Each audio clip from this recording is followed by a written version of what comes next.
Dating coaches. Just why? Like, I can entirely understand matchmakers. In fact, I think the idea of a matchmaker is a great idea. Like a person who has networked into several different, fields and groups of individuals, has lots of connections, and is willing to essentially set you up with a person that you could potentially be rather compatible with.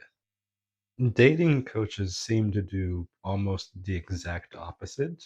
Like they're taking what the person has to offer, which to this point hasn't worked so epically that they're going to someone else and asking them, why can't I date people? And the real honest date coaches are like, the reason that you can't find someone is because you have huge flaws in your personality. But then, you're essentially insulting slash telling the truth to your client, which will, give you a bad reputation amongst the women who might, misery loves company. So chances are these women who are using these dating coaching services are probably friends or at least in a similar demographic. And also, there's the potential of just straight up losing a client. And and the reason that we have jobs is to make money. So I think there's a huge conflict of interest when it comes to female dating coaches.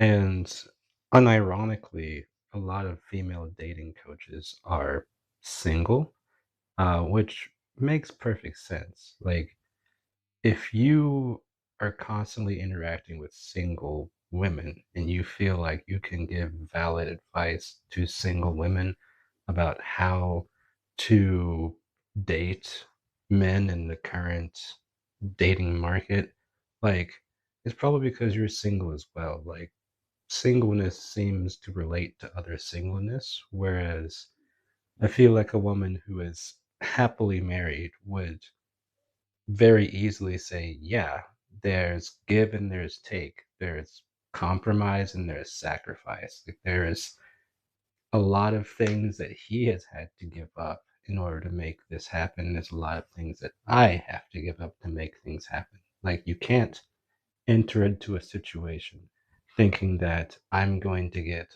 all of my needs met, and that if I can't get all of my needs met, then it's because the other person doesn't care about me.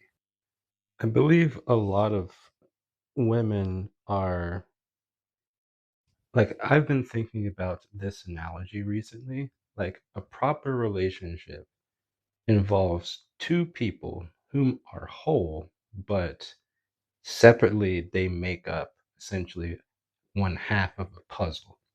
And then putting these two puzzle pieces together, you will get the whole picture. Yay, happy ending. The There's a few problems that could arise. One is if, the other person feels like they are their own picture or that they are, quote unquote, the table, and they don't feel like there's anything that they need to do. Instead, what they need is someone to essentially border their picture. So you are embroidery for their picture because in their eyes, their picture has already been completed. Like, it's been fine. They just want to have, some fancy stuff to put around the edges. And if you're not this kind of person, and I hope that there's not a whole lot of people, that are trying to be boundary people, they're just trying to find that person. It's just like, oh, I want to be an accessory. I want to be their accessory. It's like, no, you want to be as equal a part of the picture as they are.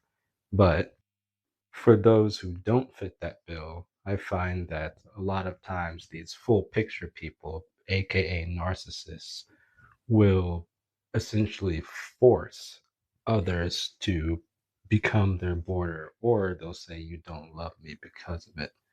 And I think that that's essentially a huge root in this, is like, dating coaches are probably narcissists. People who go to them are narcissists, and then the people that they realistically seek out